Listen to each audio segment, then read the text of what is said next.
I'm no tech genius, but I know if I want my business to crush it, I need a website now. Thankfully, Bluehost makes it easy. I customized, optimized, and monetized everything exactly how I wanted with AI. Within minutes, my site was up. I couldn't believe it. Plus, Bluehost keeps me protected 24/7. No more worrying about hackers. I just relax and focus on my customers. So, whatever your hustle may be, secure your online presence in 2025 with Bluehost. Head to Bluehost.com to start now. Bienvenido al podcast de The Way. Si quieres aprender inglés y hablar con confianza, estás en el sitio correcto. Hemos ayudado a miles de personas como tú a mejorar su inglés y alcanzar sus objetivos. Visita nuestra web theway.es para conocer más sobre nuestros cursos online desde A2 hasta C1 y descubre cómo podemos ayudarte a avanzar en tu aprendizaje. Además, si necesitas una certificación oficial, también ofrecemos la opción de realizar el examen Language Pair cómodamente desde casa. Hello. Welcome to another episode of Real Life, Real English. Today we are joined by James, who I actually found through TikTok. However, he's also on Instagram, YouTube, and many other platforms. And he's a teacher from Barcelona. James, welcome. Thank you very much. Thanks for the warm welcome. Tell us a little bit about yourself. What does the audience need to know? Well, I'm an English teacher, of course. I think basically my story, I think I can start with if you like. That would be the first definitely. place. Yeah. So, I'm from a city in North England in Yorkshire called Leeds. It's not one of the biggest cities, but I really like where I grew up. I think it's a really beautiful place. And when I was growing up, I did many different things. I thought I wanted to be a scientist. Wow. When I was younger. Yeah, I went to university to study physics for some reason, but I was always fascinated by languages. I really enjoyed my classes when I was a kid, but I couldn't concentrate in them. I had French and German. I really liked that. And then I started learning Polish of my own accord because I wanted to learn something different. Okay. So I was like, okay, let's see what this is all about. Started to learn it myself with a book, trying to learn the grammar, the Michel Thomas method, if you've heard of that. I tried that one as well. And I did it. I went to Poland and spoke Polish to people, and it felt really good. That was when I was 18. Okay, so that might explain something because I was going through some of your content and you spoke Russian very fluently. Okay. Well, pronunciation is something I like to practice. I like to really copy sounds, and you'll see later when I talk about word history why I like that. But yeah, it's something I studied for a long time. I eventually got kind of bored of it because I reached a ceiling. But yeah, it awoke this love of languages inside me. That was like, this is great. This is amazing. I can see the whole world through this lens. So yeah, I failed my science exams, but I passed my language ones. I did extra modules, Ukrainian and Russian. I passed those and I was like, well, this must mean something. I don't know. I left university and did a couple of jobs in Leeds. I actually met a girl who I got into a relationship with, and she's from Argentina. She got everywhere. She lived in Mexico, Switzerland, Costa Rica. And I was like, I was already traveling a little bit in Europe. I'd been to Belgium. I think I'd been to Spain itself as well. I'd been to, I think Latvia too. I've been to many places. And I enjoyed it. And then she just opened my eyes like, oh, you can actually live somewhere else and like spend more than a week there. And it just flipped a switch in my brain. And I started Googling, like, how can I do this? How can I do it? And there were many answers, like you need to do a transfer or work for a company that's got a transfer program or something like that. And then I saw become an English teacher. So I was like, wait, okay, this sounds interesting. I already speak English. I'm a native speaker. What about this then? And I started volunteering. I did an online TEFL first. I passed that, but that was just 120 hours.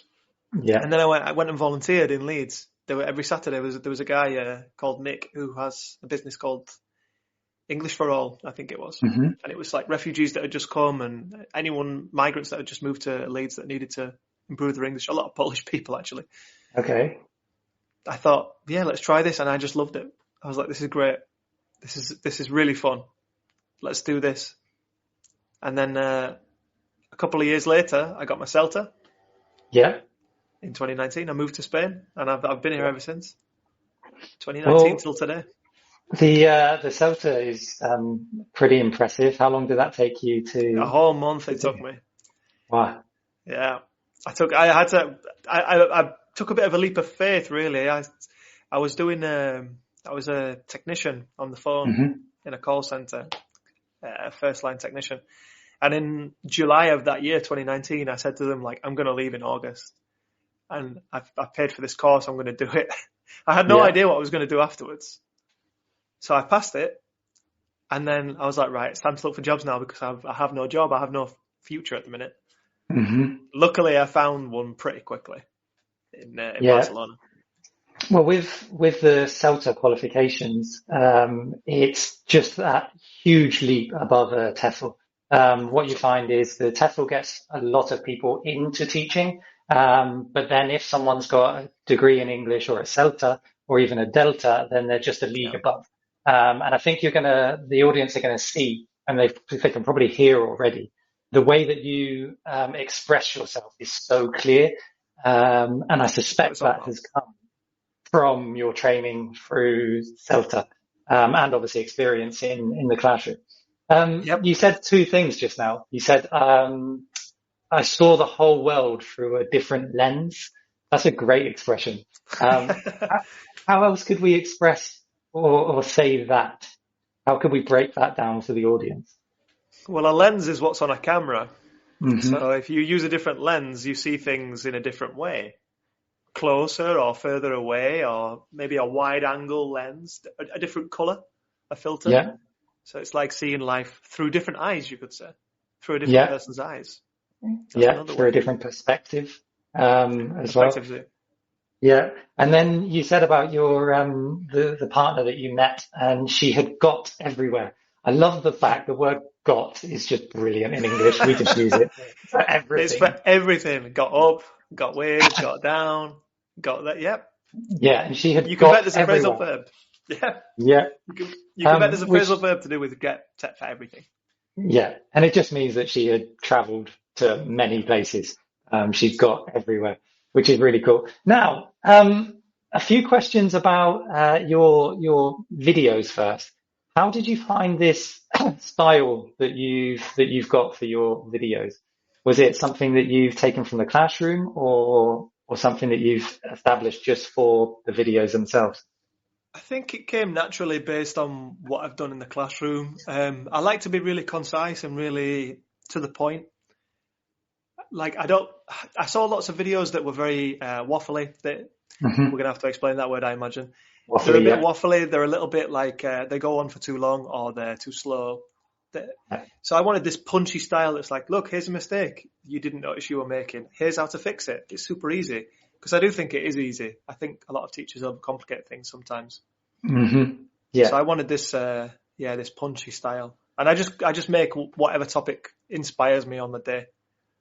As for the topic itself, I mean, some of your videos, the one where you're taking a train, I think it's just so good because literally it's a real life situation, and here is all of the vocab that you're going to come across during this experience, and it's just straight to the point, like you said.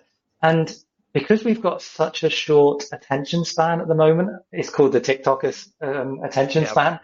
You know, if you don't keep the attention of your viewer, they are literally scrolling, and that's it. And I think it's the same in the classroom. I don't know if you've noticed it with the younger generations coming through your classes. It's really difficult to keep their attention, and it's changed over the years. We have to adapt. Yeah, we have to adapt our classes for this attention span. And I think it's quite respectful as well, knowing this from your audience and not wasting their time. It's like, listen, here's what I'm going to teach you. This is how you're going to pronounce the TH, and this is how you do it.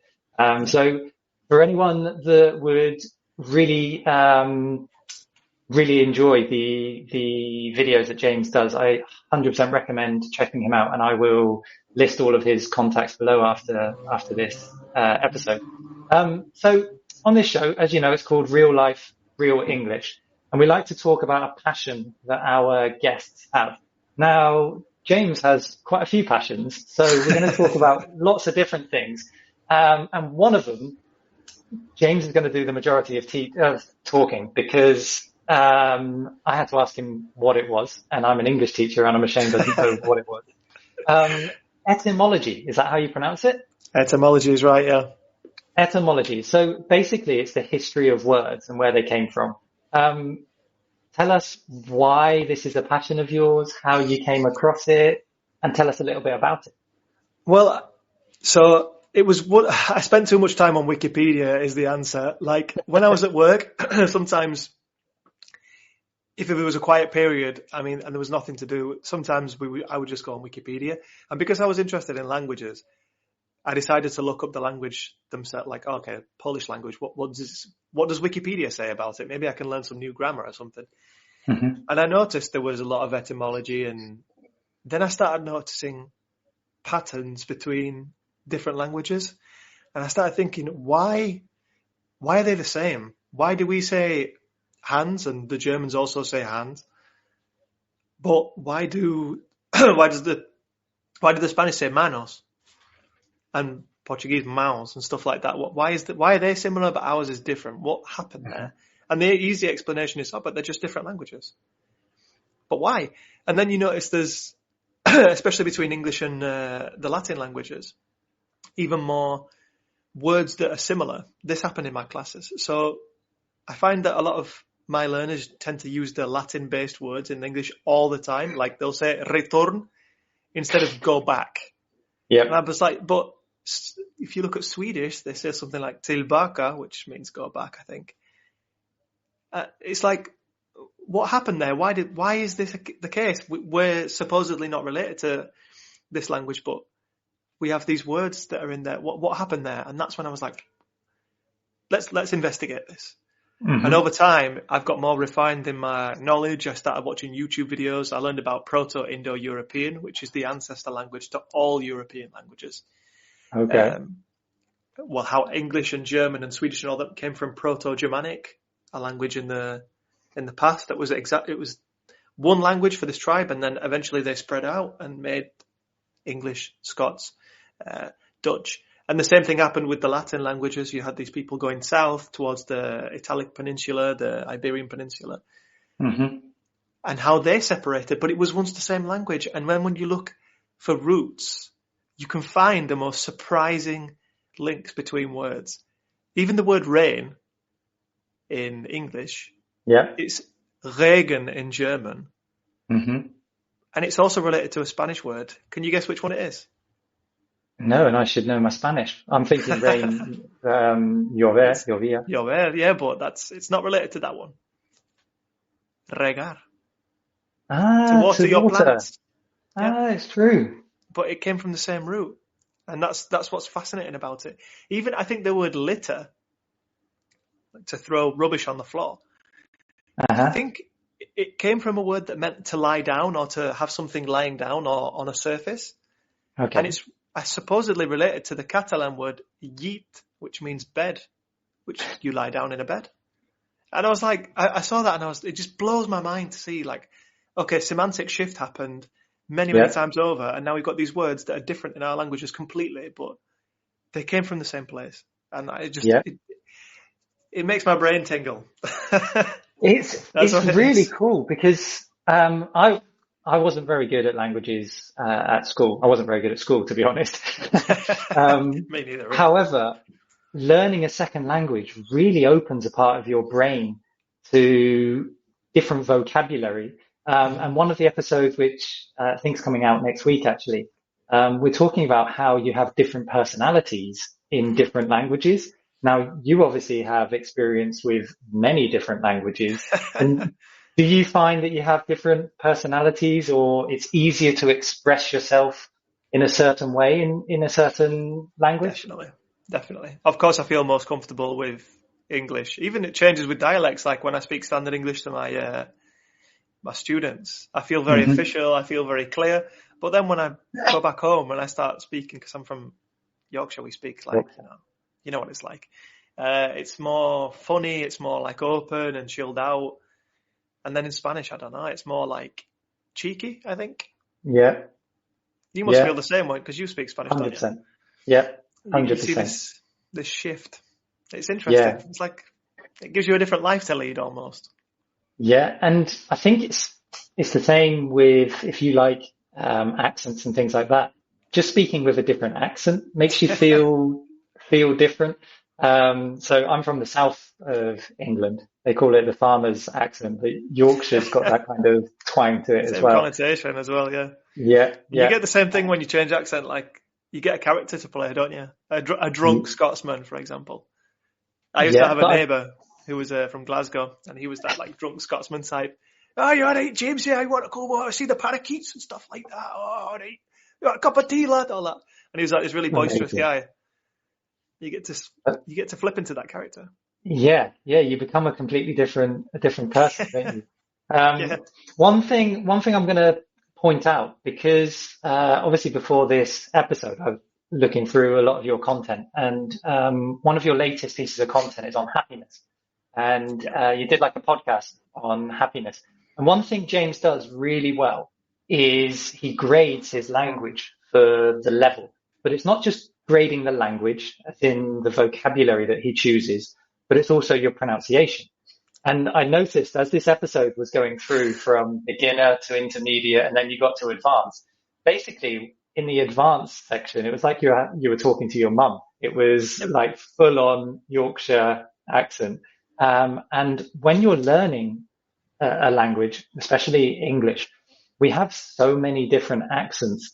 And if you're just listening to your teacher that has a standard accent, and he or she's speaking classroom English, you're not really learning proper English. It's not preparing you enough for when you go back to the UK. Yes, you're learning the vocabulary, etc., but you're not training your ear for what you will hear when you're interacting in a real life situation.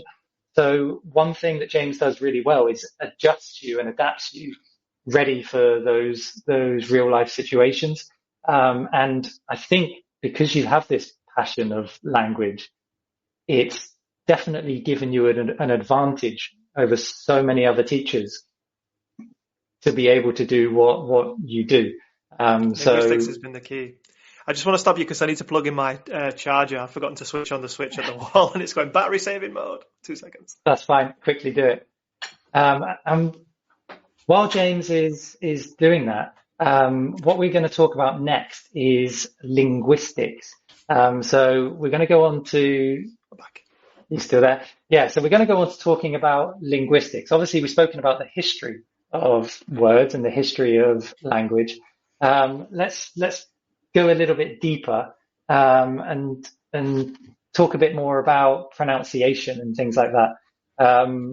How did you get into that as a hobby or It came from etymology, to be honest, because I remember I was always fascinated by dialect words. So I grew up around my grandparents, and they speak really, really quite dialect.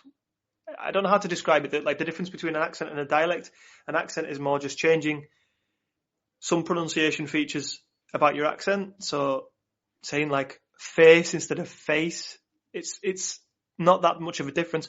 But with a dialect, it's like a different word that you can use that maybe a standard English speaker wouldn't understand. And I always wondered, why do we say that? Why do we say note instead of nothing? Why do we say lig instead of lie? Why do we say lake instead of play? Where does that come from? Because I knew that words came from somewhere. And I was like, where must that have come from? Because it's completely different. Lake, play, it's not the same. And when I saw that it came from Old Norse, the Vikings, who came to England to settle, they spoke Old Norse while the Angles, the English people at that time spoke Old English. They could understand each other, but they adapted to each other's speech. it almost became like a Creole. Yeah. That's when I was like, this is really interesting. Why does this happen? And that's when the pronunciation thing came. Like, why do we say face? Why do we say goat? Why do we say put and cut? Or shut, another word that rhymes with that, like bus instead of bass. And then that brings you to the trap bath split and I can't remember what the other one's called, but the bus cut split. Yeah. It's all connected and it all has this history behind it. And then I was like, this is all why pronunciation features sound like this. It's all got a history behind it. It's been wonderful. It's been an adventure. And one Wikipedia adventure. Yeah, I was going to say resources is on my list to ask you about here because you mentioned some YouTube videos. But one question, obviously, you're in a physical classroom with students. Do you get a lot of your students saying, "Why is English pronunciation so difficult?" Here in Spanish, we just pronounce it as it's written. It's a very phonic language. Is it the same with other languages? I don't have experience with Polish or Russian. Is it the same that they pronounce it as they read it? Is English just an outlier? English is a bit of an outlier. There are a couple of other languages. French is one example. They're not exactly 100% phonetic. They have a lot of silent letters. But Polish is basically 100% phonetic. If you see a word, you know how to pronounce it. The stress is always on the penultimate syllable. Russian is harder, but it's more phonetic than English. Catalan is very phonetic, although they have some reduced vowels, so it depends on your accent, but it's mostly phonetic. Yeah, English is the outlier. English is the rubbish one. And you do get students complaining about it, especially with words like tough, through, thorough. Yes. Why is there only UGH? Why is it not oh? Like, well, it used to be. Yeah. And why have you got 3 different pronunciations for the same spelling? Yeah. Because we never changed the system. Okay, so you've got me really intrigued about this, and I feel bad not knowing more than what I do, being an English teacher. Now, I do a lot of pronunciation videos myself and things, but when it comes to the depth that you've gone into the language and studying it, where did you go to get started? You said Wikipedia. However, you also mentioned some YouTube videos. I'm going to give the viewers some resources here. If I can pick your brain, where should they go? Especially YouTube, because it's easier to digest material. Some of the best ones that I've ever watched have been, there's one in Spanish. So if you're a Spanish speaker, watch Linguriosa. She's a woman who does videos about the history of Spanish, why certain things exist, the same thing as what I talked about. There's also Simon Roper. Okay. He's amazing. He does etymology videos, a lot of things about Germanic languages and proto-indo-european. He's very relaxing style. It's like these videos are around 20 minutes long and it's really chilled out, but there's lots of information there. He really knows his stuff. And Rob Words as well. A guy called Rob Words. Perfect. We will link all of these in the description below because I think it is super fascinating to understand where our language came from. And we see it on a yearly basis where there are new words popping up, that the younger generation start inventing words. And we think that they're a little bit crazy or lazy. But then eventually it becomes... They catch on. Yeah. So in 100 years' time, they'll be talking about our generation inventing LOL and BRB. Yep. The language archaeologists will be talking about it, I'm sure. Yeah. It's happened in every single generation. Now, one of the other topics that you said you'd like to talk about is adventure travel. So not just travel, we have adventure travel. Tell us a little bit about why that's a hobby of yours or why it's something you're passionate about. Before, when I used to travel, I used to go to capital cities, and I still do. The most recent one I went to was Rome. And it's fun, you get to see all these beautiful places that have been built over the years, and there's a reason why they're the capital cities and everybody goes there. But I mean, I live in a capital city, not a capital, but like a big city that's, you could say the capital city of Catalonia. And you see lots and lots of tourists here, and everybody wants the same picture of the Sagrada Familia. Everybody wants the same picture of Tibidabo, the big mountain with the church on top of it. Everybody goes to the same beach, and it's nice. But there's a certain magic about going somewhere where people don't go. I know there's not really anything there. Sometimes it's just a village with nothing in it, or it's just a farm, or it's just, a town. But there's something about it that's always fascinated me. I think it started when I can't remember the exact moment, to be honest. I started traveling a lot around Catalonia and was like, wow, this is really cool. Like, Barcelona's fun, but there's also these really interesting places outside it that tourists would never see because they don't know about it. There's no way that you could know. Yeah. I started doing long distance bike trips, and cool. I just went through all these towns like, wow, this is cool. And then next town. Let's see how far we can go. I went like 60 kilometers and things like that. And I was just like, wow, look at all these places. And then I watched another YouTube plug, Bald and Bankrupt. Everybody probably knows who he is. Yeah. And he did these travel videos through the former Soviet Union, basically. He went all across Russia to these little micro federations and states and things that no one would visit. And I was like, wow, this is fascinating because you would never see this. And I wanted to do it. So I decided to take a couple of trips of my own. And it's been really fun. Wow. Really eye-opening, I suspect. So Absolutely. Let's talk about one of your trips, let's go to the first trip that you decided to take that was more on the adventure side of things than the tourist side of things. I think, I went there's two of them I'd like to speak about. I went to Latvia. I went to Riga, which is the capital. But then we took, with one of my other friends who also really likes to go off the beaten track. There's a good word, off the beaten track. The phrase. He's Polish, so we had a lot of good conversations, and he's into the same things as me. So we went to this small town called Pärnu in Estonia. It's mega popular in summer, but we went in winter. Right. There was nothing there, but I mean, it was an experience to go see all these like Scandinavian style houses. We went to watch an Estonian film with English subtitles, luckily. Yeah. And it was like, wow, I'd never done this before, but we have the whole town to ourselves. Nobody's here. It was great. It was so much fun. We had like these typical Estonian drinks that I forgot what they're called. It was fun. And then we went when you're on a trip like that, when you go somewhere where the locals are not used to seeing tourists, how do they treat you? Depends. They were really just curious. They were like, they didn't say anything. They were just, you could tell they were looking at you like, what are you doing here? Why are you here? But they were really nice. They were really pleasant. Mm-hmm. In Spain, sometimes I get a negative reaction, unfortunately, but sometimes I get really positive ones. It just depends on the person. But mostly, met with curiosity, like, what are you doing here? And they like it when you take an interest in what they've got going on. Yeah. They feel seen, I think. They feel like someone's interested in them. Yeah. And so here in Spain, when you've visited places and you get that awkward look of, what's he doing here? He's definitely a foreigner. Does that feeling change as soon as you start to speak their language? Yeah. They almost seem relieved, to be honest. I've been told a few times, like, they would come up to me and be like, hello, do you, like, because they're struggling to think of the word.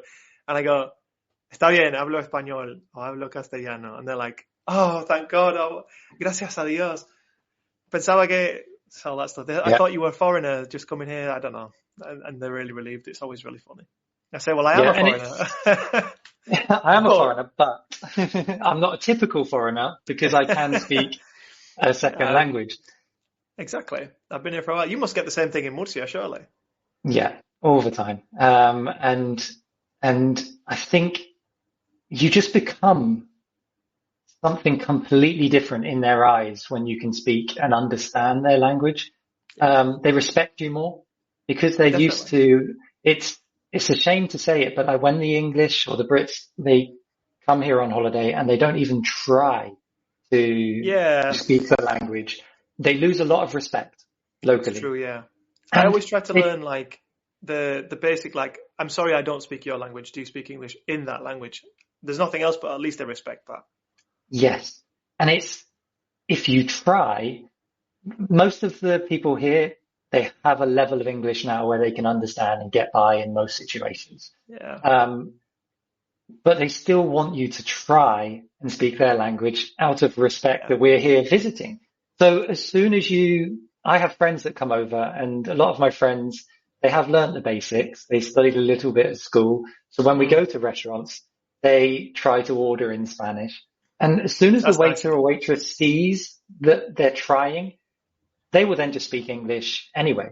But if another friend of ours that has no interest in languages, doesn't even know what hola is, they come and they just say, "Can I have a can of Coke?" The waiter's just going to speak to them in full on Spanish, and they lose that respect. So I think it's a huge benefit to have not just the basics, but a little bit of the language of the place that you're going to visit. Absolutely. And it helps you out in so many different ways. Now, I'm going to point out two things that you said, because here when people are learning English, when they're grading adjectives, they just use very. It's very good, very bad. It's very good. Yeah, it's very hot today. And when you were describing something just now, you used the word mega. It was mega popular. And I just thought, what an easy way to increase your vocab. Instead of very, just put mega. It's mega hot today. Mega popular, mega hot today. Yeah, it's informal, but it's a good way. We use it all the time. Yeah. Yeah, and I like these little tricks that we can give to our students that help them in their exam because it increases their vocabulary score, but it also helps them when they're interacting and chatting to natives, because they do sound like a native, mega instead of very. I like that. And then you pointed it out, off the beaten track. How would you explain that to someone?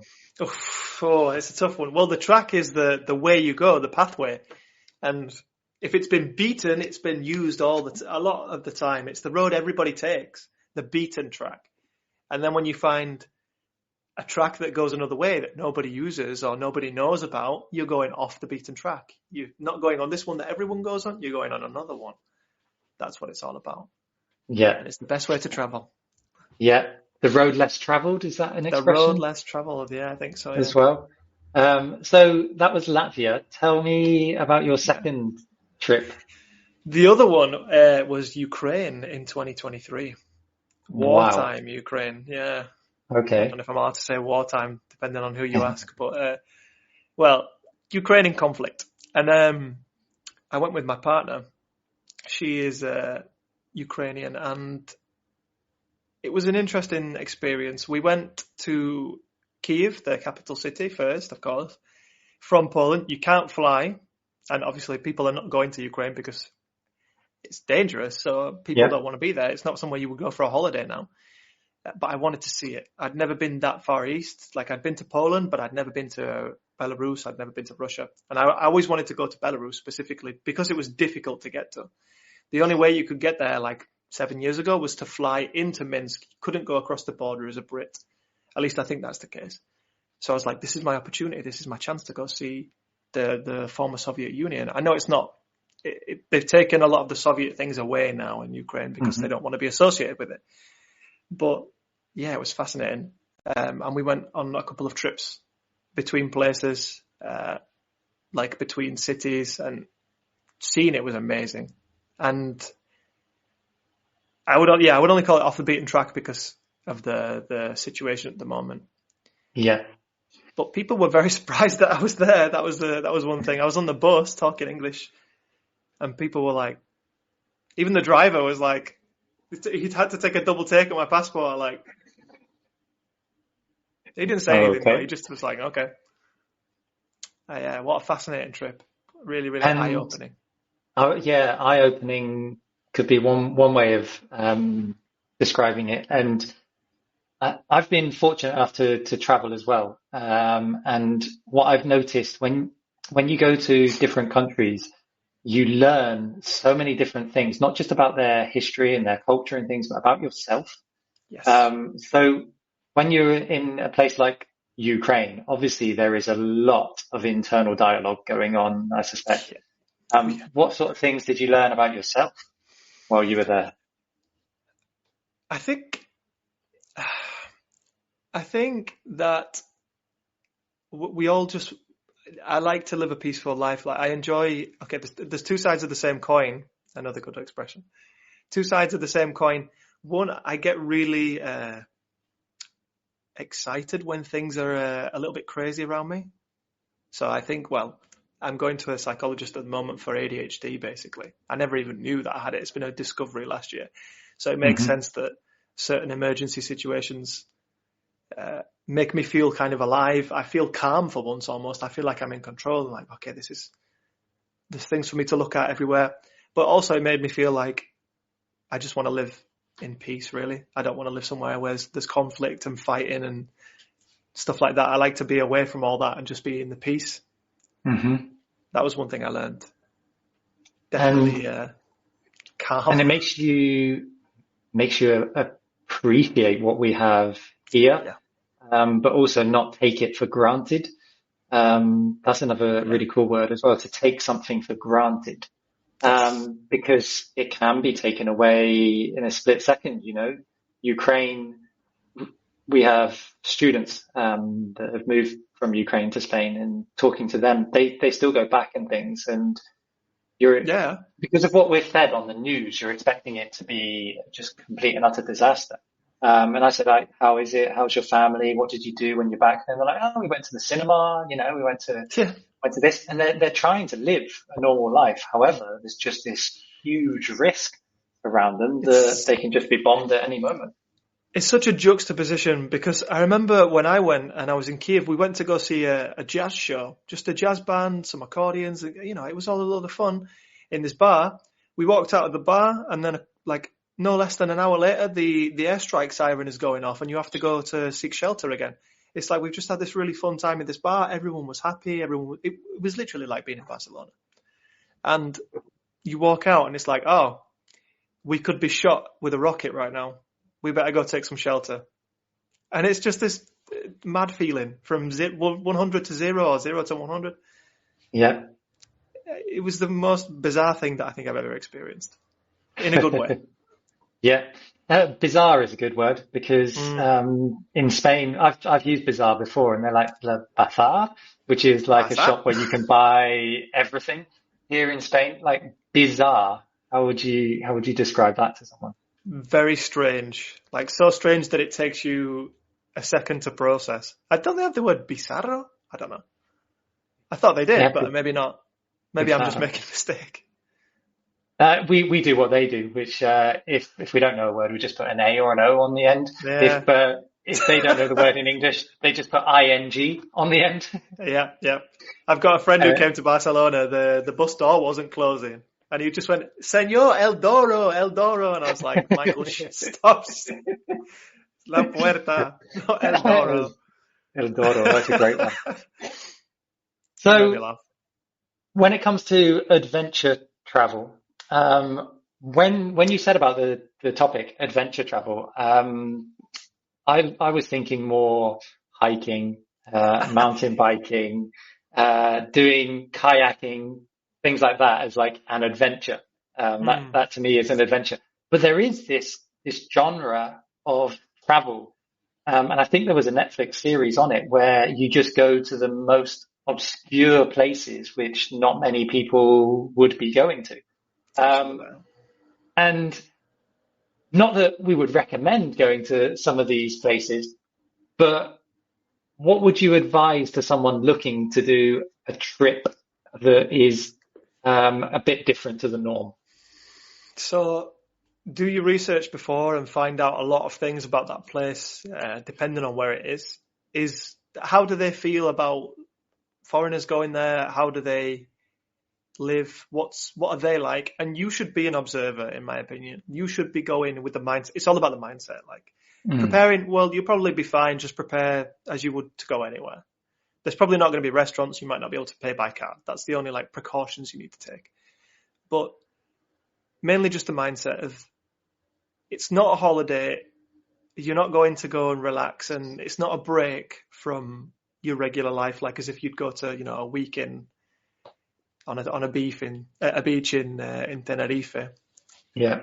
But you're an observer. You're an outsider looking in take in what you can, try to put your biases aside. You will have them, and that's okay. But, just be mindful, learn something, go in with that mindset. Like, I want to learn how is life different? How are these humans different to me? And how are they similar to me? What is life like there? And how is it different to mine? Always comparing, but in a good way. And you'll learn a lot from that. If you just take that mindset, you'll learn a lot. And do you have any plans for future trips? Oh yeah, of course. I've got a list about this long. I've got plenty of places I want to go. Nothing booked, but I'm thinking of going, just some short-term weekend trips. I'm thinking of just going to some small French towns because we live near the French border. So me and some friends are going to go see places like Narbonne, Béziers. They're not really small, but Carcassonne as well. But big things, I'm thinking of going to, there's a couple of islands near Estonia. There's one called Ruunu and there's one called Kinu, and I want to go there. If I can make it. We'll see. And for the January... Sorry, go on. For the general. Well, for January, I've always wanted to go to there's a Scottish island, the Shetland Islands. Yep. They have a festival every more or less New Year's in January called Uphelliar, which is like a Viking festival. And they all gather in a big parade, set fire, like they've got torches with big fire on top of them, and they throw them on a boat, a Viking boat, and they send it out to sea. I want to go and see it. That's cool. That's another one. That's really cool. And how do you find out about all of these different places, festivals? Spend too much time on the internet. I've read a lot on Wikipedia. It's a massive resource. You can find so much stuff on there. And just putting it on YouTube. Like, if you find somewhere interesting, another place actually is Google Maps. Like, scour the map on satellite view for like small islands or things that you can see. Like, what stands out to you? Why? There's a place in Almeria that's all white. So I was like, what is this? You can see it from the satellite picture. Why is this big, massive sea of white here? And then you Google it, like Almeria. You can even use ChatGPT now. Why is there a sea of white on the satellite image? And then it'll tell you, and then you can research it on YouTube. You can go look at pictures. You have all the tools, Wikipedia, Google, YouTube. Use those and you can find anything. Yeah, and I like what you said there, something that stands out. Yes. How would you explain that one? If something stands out to you, the way I always describe this one is can you imagine a line of people standing? Imagine if someone moves forward, you notice them. They're not in the line like everybody else. They stand out of the line. So it's something that you notice, something that is different from the things around it. So you notice it straight away. Stand out. Yeah, and something that stands out to me is your passion for travel. But also you've got a very eclectic list of passions, from linguistics, I think, and travel. I said this on a previous podcast. If you're interested in learning a second language, you're normally very interested in travel. It comes hand in hand. And I think one thing that you and I have that is a massive advantage is the fact that we're native English speakers, and we can go to the majority of places in this world and there is someone that speaks English. And I think that is the importance of learning English, is that it is the language that is recognized around the whole world. You can go lingua franca, You can go everywhere and get by with English. So super important. Now, you also gave me another topic to talk about, which is dancing. Obviously, the dance scene in Spain is a lot bigger than the dance scene in the UK. So was this something that you stumbled upon here in Spain? Yep. Well, it was 2022. And to be honest, I'd finished a relationship with that Argentinian girl. And I was looking for things to do. I didn't have many friends. I've been through a lot of different things here. So like life was quite tough. And I just wanted something to do. I kept going to these language exchange meetups, but I mean, some of them are a bit weird. Some of them are a little bit, they're, dating meetups disguised as a language. It just depends on what the meetup was, but I was like, I need something more dynamic. I need something more like, I want it to be 50-50 boys and girls, so it's a bit more like fair, I guess. Not fair, but like there's no hunting in a way. Mm-hmm. I want it to be an activity so we can bond over something. It's not just talking about the same thing every time. And I saw on Meetup bachata classes. I was like, I always wanted to dance salsa. I was always interested. Let's try it. And I just never stopped. It was amazing. The first lesson, I was like, wow, I was rubbish and I couldn't move my feet, but I was like, this is amazing. I want to get good at this. Like, I want to try and really have fun with this. And yeah, I've been doing it ever since. So your first class, you said you weren't very good. There's an expression that we use when we're talking about people that can't dance in English. I'm definitely one of them, which is they have two left feet. Yep. Which yeah, I have two left feet. And I kept looking at my feet like that. It's that whole, for me, dancing, especially when you're trying to be so coordinated with something. Can you remember when you were younger, you used to try and pat your head and rub your stomach? Yep. Doing two things at the same time. Yeah. I just couldn't coordinate myself. And I'm quite an athletic person. So you'd think that I'd be able to dance and coordinate my feet to go one way and my body to go another. And I just couldn't. So it's a skill what took you from being that person with two left feet to where you are now? And how would you grade yourself at the moment? This could be quite funny. Obviously, in English language, we have A1, A2, B1, B2, C1, C2. So if you're to scale, to grade yourself on that scale, where would you be? C3. I mean, I think probably between B1 and B2. Like, I'm at the point where I can go and have a good dance with almost anyone at a social, but I'm not an expert. I'm not like a pro dancer. And I can when I get filmed, I still see like inconsistencies and things, and I'm like, but yeah, about between B1 and B2, I would say.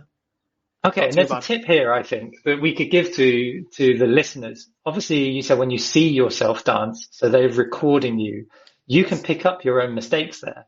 Do you recommend that your students record themselves, or do you record them in class? Yes. Is that something? It's very embarrassing to hear yourself speaking another language. And I remember when I used to send voice notes in Spanish, and I was like, I don't ever want to hear myself do it. But then the second that you actually try and listen, you see straight away the mistakes you're making. You should record yourself. Just use WhatsApp. Like the voice messaging thing, everyone has it. You can message yourself or message a friend if you really want to exchange between each other, Use it. Absolutely. Yeah. Record it. Maybe not with video because it's extra step and it's also embarrassing, but use voice notes. Yeah. So I'm a person that learns by doing. I have to go and do it. I can't sit down in a classroom and learn it through a textbook. And this is why my style of teaching in the classroom is so dynamic, because that's how I want to be taught. And when it comes to learning Spanish, for me, it was just a matter of going out and speaking Spanish. So one thing, or a couple of things, but one main thing that I have lost, or I don't have the ability, is to read in Spanish. And I'm really bad at writing in Spanish. I can speak Spanish, but when it comes to reading and writing as a skill, I'm not very good at all. And you will see on our TikTok pretty soon, I wrote in English an article on how training for a marathon is the same as learning a new language. And I translated it into Spanish and then read it in Spanish. And it was a completely different person speaking. If I was just to speak it in Spanish, it would be quite fluent. I would use different words. But when I was reading it, it was completely different to how I would have said it. So it's a completely different skill. It's something completely different. Speaking is one thing, writing is another. They're related, but they're skills that are separate from each other. Yeah. And learning how to dance. Obviously you're learning bachata and you mentioned salsa. Salsa as well. Is that the same as learning two different languages? Polish and Spanish? Honestly, yeah, because there are parallels that you can draw between them, where there are things that you learn in one that definitely help you with another one. 100%. The turns are almost the same, like learning to not push and also not to be so light. That applies to both dances. And just like you would learn a a pronunciation rule or a grammar rule, you probably notice a pattern between the two languages, but they are different, and there are things that are completely different. So it's a good parallel to draw between them. Yeah, that's so cool, so cool. And dancing, like I said, is something that doesn't come natural to myself, and probably doesn't come natural to many people. And James, you said as well, it doesn't come natural to you, but nope. You were persistent. And you kept going, and now you're at that in between B1, B2, so intermediate level. How long has it taken you to get to that level, do you think? I think it took me about a year to get to the part where I felt really comfortable, even though I was still not amazing. I was just good enough that people enjoyed dancing with me finally. But yeah, it takes a lot of persistence to get there. You cannot just do it in 2 months and be like, yeah, that's fine. Maybe if you spend every day dancing, you can do it in 2 months. Same as languages. If you do it once a week for 2 years, you're going to get somewhere. Yeah. But if you do it like every day for 2 months, you'll go super high. Yeah. And that's the exact point that I wanted to make, that there's a lot of people that they expect results straight away, and they're not going to happen. It's the exact same as learning a new skill, like dancing, like training for a marathon. Yep. It takes consistent effort. And there's some days where you think, wow, I've learned a lot of words today. And then there's other days where you think, I don't think I learned anything today and I'm not progressing. That's the point where you need to be more consistent. Yep. To get to that next level. Yeah. And when it comes to learning languages, let's give a quick tip to our listeners. Do you have like a set time that you think they should be spending on learning a language? It depends on the person, but I think, you mean a set time through the day? Day, week. When you first wake up. When you're making your morning coffee and you sat down, and a lot of people like to just go on TikTok. I know it's relaxing. Do it then. Do 10 minutes or 15 minutes. And if you do that every day, 365 times a year, the progress you'll make just by doing that is great. You have to do something good about it. You can't just use Duolingo, really. No. You can. It's a fun way to consolidate vocabulary. But if you're doing flashcards, if you're doing listening practice, just even a TED talk, you'll go far in 1 year.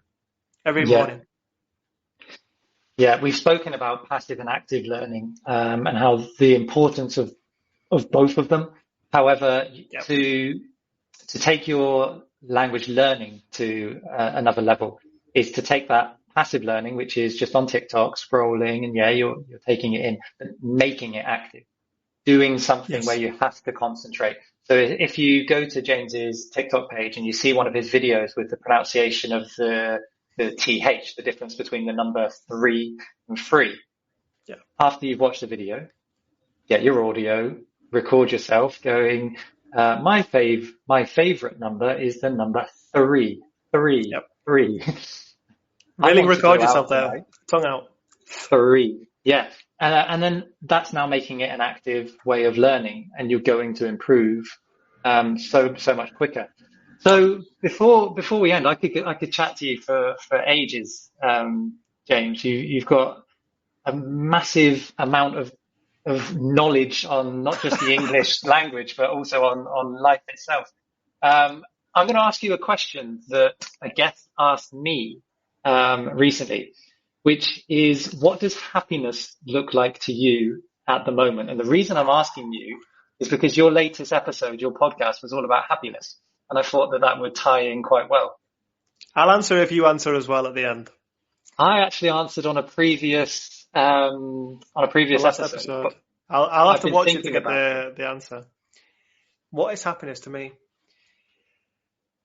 It's a complicated question, isn't it? Because happiness can either be being content with things over long term or being happy in the short term. And I can answer both. Short term, anything that brings you pleasure, whether it be drinking your favorite drink, watching your favorite film, or just going for a walk somewhere that you really like. But what makes me content, happy? Spending time with people that I like to be around, who I choose and think these are my people. Doing things that make me feel like I'm doing something useful, which is another reason why I love being a teacher. You're making a difference. That could be anything for anybody. For me, it's teaching. And appreciating the little things, which is what I mentioned in my podcast, actually. Sometimes just stopping and being like, wow, I'm alive and I won't be alive forever. Now's the time to just enjoy it's a cloudy day today. Yeah, it is. But why not just enjoy the smell of the air? Why not just enjoy the melancholy vibe and try and make it something positive? You know, there is something beautiful in it. Stop and take the moment in, and that will make you happy, I think. Yeah. Even prisoners can do that in prison. And if they can do it, then you can do it anytime and anywhere. Always try to improve your living standard if you can, but also remember to appreciate the moment. Yeah, there's so many little things that add up to big things that we take for granted. Yeah, really cool answer. Really cool answer. And after Aurelia was the guest and she asked me it was on my mind for a while, because it was, what's happiness for you at this moment in time? And it's like, well, it changes throughout our lives. Yep. You know, when you're traveling and you're in a place like Ukraine, happiness is a completely different thing, I suspect. Yep. And then when you get back, it changes again. And you go through these periods of your life where it changes. So happiness at this moment in time means one thing, but don't be scared to change what it means to you as well. And it will change over time. Yeah, really cool answer. Really cool answer. So before we end the show, I'll give you the opportunity to promote anything that you would like to promote. Obviously, you are creating some really great content for English learning that's completely different to a lot of the English teachers that are out there. And I wish I had the knowledge to be able to create the quality of content that you have, because it is great. So your Instagram, well, all of your socials are James Bradley English. Yep. So you're on Instagram, you're on TikTok, you're on YouTube, but you're also on some podcast streaming services. Tell us a bit about the podcast. So you can find me on any social with that handle. It's always going to be the same. But on podcast services, Apple Podcasts and Spotify tend to be the most used ones. So I have 3 levels.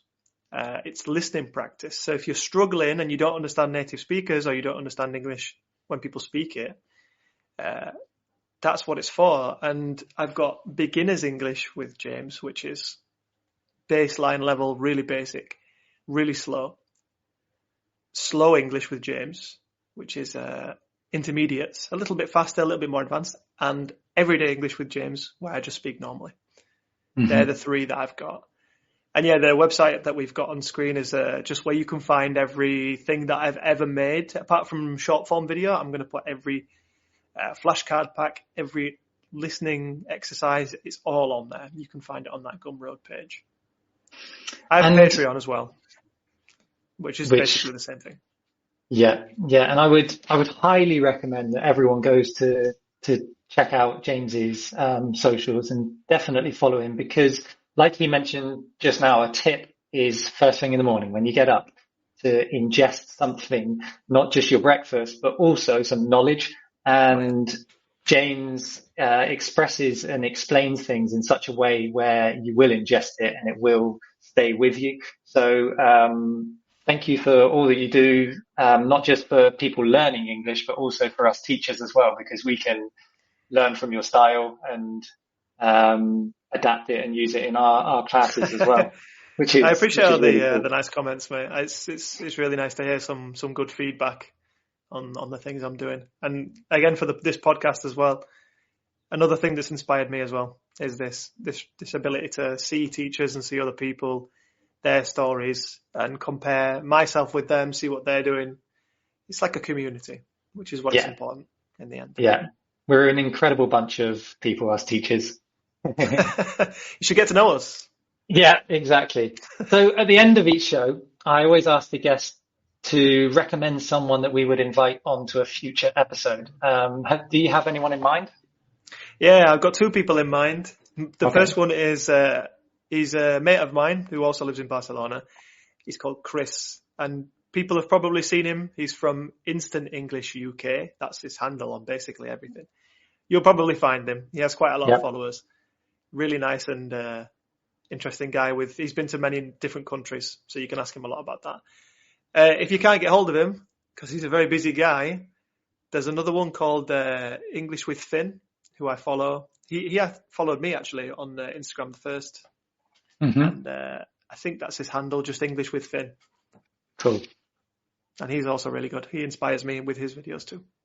Ideal. So we'll tag those in the description as well. I mean, this description is going to be really long because of all the resources. You've got a lot of homework to do, everybody. Yeah.